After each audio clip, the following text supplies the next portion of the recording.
Today we're looking at a piece analyzing a potential U.S. strike on Iran, featuring retired Israeli General Amir Avivi. Right. And the access to someone like him is incredible. It really is. But our focus is going to be on strengthening the narrative and really connecting the dots between the military and the theological ideas presented. Yeah, the raw ingredients here are top-notch, but the way they're put together could be stronger. Let's just dive in. Okay. So, first big point for me, structuring that narrative arc for maximum authority. The way it opens right now, it leans a bit too heavily on, gut feelings and these mixed metaphors. It really does. I noticed that right away. And it kind of dilutes the expert analysis that's coming later. It does. The first, 3 or 4 minutes, you're jumping between Trump playing 4D chess, this satirical Babylon Bee graphic. Right, the countdown one. Yeah.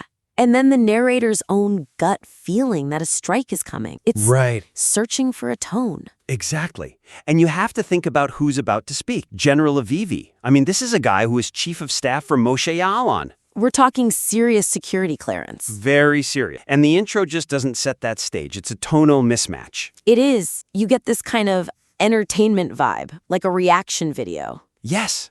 And then you're supposed to pivot into like a situation room briefing. The listener has to do a mental gear shift. That's the weakness. The audience is primed for speculation, not hard data. So the suggestion is pretty straightforward. Just flip it. Just flip it. Adopt an inverted pyramid structure. You have to open with the hard news hook. The U.S. Armada movements, the general's actual claim about regime change. Get that out there first, before any personal feelings or humor. So instead of, I'm sure many of you are wondering. No, you hit them with something like, General Avivi argues the U.S. isn't just targeting nuclear sites, but is planning a full-scale regime change. Okay, that immediately grabs you. It anchors the whole thing in authority from the first sentence. It does. But what about the humor?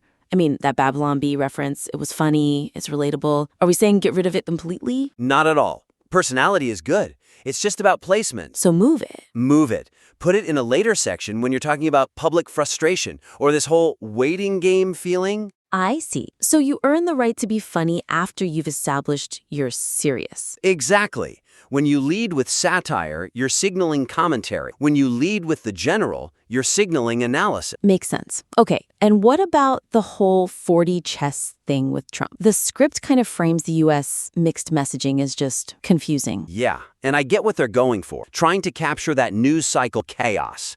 But think about what the general says later. About the Pharaoh analogy. Right, how pressure hardens the enemy's resolve. So the suggestion is to reframe that. Don't call it confusing 4D chess. Call it a deliberate psychological tactic. Precisely. Link it directly to the Pharaoh analogy. Suddenly, Trump's messaging isn't just a quirk, it's a military tactic that supports the general's thesis on psychological warfare. That's much stronger. Okay, I like that. All right, let's move on to the second point. This is about the strategic logic, specifically bolstering that link between what's happening in Gaza and the focus on Iran. Yeah, this part really jumped out at me. It's a fascinating theory, isn't it? It's a massive theory that Israel's intentionally giving in a little bit in Gaza. Delaying the Rafah operation. All to buy political capital with the U.S. for an Iran strike. And the general basically confirms it. He talks about building legitimacy, needing to deal with Iran first. But the connection? The script just asks you to accept this huge strategic trade-off without really showing the mechanics of it. It feels a bit rushed, yeah.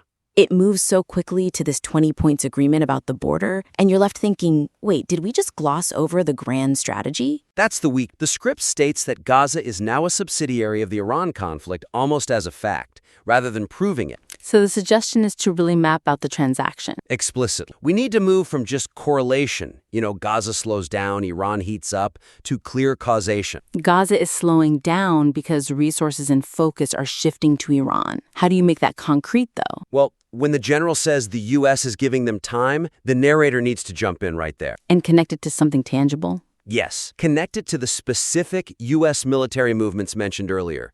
The ship's going to Eilat. That's the payment for the delay. Ah, I see. So it's like we give you a pause in Rafah, you give us the Armada in Eilat? It visualizes the deal, makes it real for the listener. Okay, but there's a counter-argument that needs to be addressed. The script admits Hamas is regrouping during this delay. Which the general also admits. It's a huge risk. A nightmare, really. It is, and the analysis needs to lean into that tension. Don't shy away from it. So, challenge the listener. Acknowledge the risk explicitly. Ask, is the cost of buying this time too high? And if you do that, it actually makes the Iran argument even stronger, doesn't it? It does. It implies the Iran threat is so existential that it's worth this terrible tactical risk in Gaza. It raises the stakes. And there's another piece here. The script mentions that 12-day war comparison. Right. The general talks about unprecedented levels of closeness in intelligence sharing now versus then. New capability. The grand bargain works because the intelligence integration is so deep, it allows for a totally different kind of operation. And that bridges the gap. It stops being a theory about delay and becomes a strategic assessment of capabilities. Much, much better. Okay, third critique. This one addresses the most unique part of the submission, but also maybe the most jarring. The theological angle. Integrating that with the geopolitical realism. Yeah, that was a sharp left turn. I mean, you're deep in a discussion about bunker busters and B-2s and targeting the Revolutionary Guard. Very technical, secular military analysis. And then boom, suddenly we're talking about the Talmud, Edom, and Persia. It's abrupt, and it really risks losing listeners who came for a security briefing. The narrator even kind of apologizes for it, right? Saying something like, some viewers might not appreciate this. Which is a sign that the transition isn't working. It feels like two different shows spliced together. One about airstrikes, one about prophecy. So the weakness isn't the theological content itself, because honestly, that context on Edom as the West and Persia as Iran is fascinating. It's vital, actually. The weakness is the compartmentalization. It's treated like a bonus fact or the narrator's personal belief. Instead of a core driver of the conflict. Exactly. So the suggestion is to integrate it, weave it into the strategic analysis. How do you do that without it sounding like, a sermon? You treat it as strategic psychology or asymmetric motivation. Okay, explain that. Instead of the narrator saying, and that is what my gut says, partly because of a spiritual way of looking at it. Which is totally subjective. Right. You frame the prophecy as a mirror to the Iranian regime's own motivations. Ah, that's smart. The general talks about how the regime is obsessed with revenge. He uses that pharaoh analogy to describe their stubbornness. So the script connects to that. It could say something like, to understand why they won't back down, the pharaoh analogy, we have to look at their theological road. And, interestingly, there's a counter-narrative in Jewish tradition that mirrors this. I see. That makes it a tool for understanding the enemy's psychology. It's not about what the host believes, it's about what the combatants believe. Precisely. And look at where he talks about the Arab neighbors, Saudi Arabia and Qatar. The general says they fear a Christian power taking down a Muslim government. That is the perfect spot to bring in the Edom versus Persia idea. Because if Edom represents the West in these texts, then the Saudis looking at the U.S. and seeing a Christian power isn't just modern politics.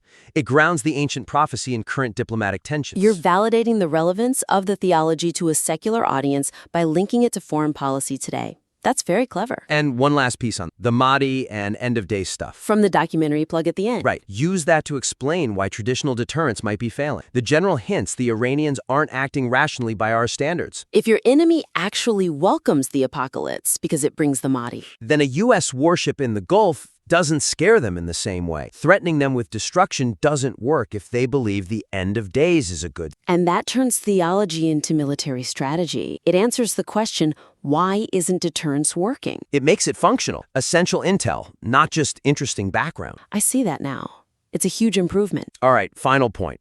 Let's talk about the day after vacuum. Ah, the classic blunder. We love talking about the strike, but never the aftermath. And the critique here is that there's a significant gap in the material about what regime change actually looks like. General Avivi brings it up himself. He says the Arab neighbors are terrified of regime change because, and I'm quoting, who knows, maybe the next president will change the regime in Saudi Arabia. And they worry about a strong democratic Iran becoming an ally of Israel, which completely upends the regional power balance. It's a huge friction point. But the source material just kind of raises this fear and then dismisses it in hopes the U.S. won't be really impacted by this pressure. Which is wishful thinking, not analysis. It is. The analysis stops right where it gets really difficult. So the suggestion has to be to offer some kind of counterproposal, a stabilization theory that addresses those Arab fears directly. What does a post-Ayatollah Iran even look like? The general says the goal is weaponizing the people. How does that make Saudi Arabia feel any better? That's the question the script has to ask. It needs a section that explores this. If the Iranian people take over, does that calm the Saudis down? Or does it terrify them even more? Because a democratic, Western-aligned Iran is a massive economic and military competitor to Saudi Arabia. A strong Iran, even a friendly one, is a threat to them. Correct. And if Evie mentions attacking symbols of government, the script needs to ask, does this create a power vacuum? You have to address the Libya scenario. You have to. It's the elephant in the room. If you decapitate a regime and get 20 years of chaos, you have to acknowledge that risk to make the argument for regime change robust and honest. And by addressing it, you show you've actually thought through the consequences. Exactly. You connect that mobilizing the people strategy to the Arab fear. Does it prevent a vacuum or create a new kind of chaos? That's just so much deeper. It moves the conversation beyond, will they strike, to what happens when they do. And that's what a savvy audience for this content really wants. They'll see that hole in the logic otherwise. They absolutely will. It's really interesting how all four of these points, the structure, the logic, the theology, the aftermath, they all work together to make this a single, cohesive argument. So let's recap the main points to give a clear path. Yeah, let's pull it all together. First off, the access here is incredible. The raw material is gold, but the piece needs to mature from feeling like a reaction video into a cohesive, strategic briefing. From a vlog into a dossier. Perfect. So here are the actionable take. First, invert the structure. Lead with the general's biggest claim, regime change, not the Babylon Bee. Establish your authority in the first 30 seconds. Get the hook in early. Use that inverted pyramid style. Second, bridge the logic. Explicitly map the Gaza delay to the Iran buildup. Show the transaction. Make that grand bargain visible. Use the ships in Eilat as the currency. Third, integrate the theology. Use those religious ideas to explain the psychology of the actor, both Iran and the Arab states. Don't use prophecy as proof. Make it functional. Strategic psychology. It's an analysis tool. And finally, address the day after. Don't dismiss the Arab fears. Analyze, propose a theory for what a stable post-regime Iran looks like. That's what elevates this from commentary to a real strategic assessment. You're looking at the political fallout, not just the blast radius. We really encourage the listener to take these points and resubmit the next draft. This unique mix of military and spiritual analysis could be a truly standout format if it's integrated smoothly. Absolutely. It's a powerful niche. With these changes, it goes from being an interesting piece of content to an essential one for anyone following the region. Thank you for listening to The Critique. We look forward to seeing the next draft.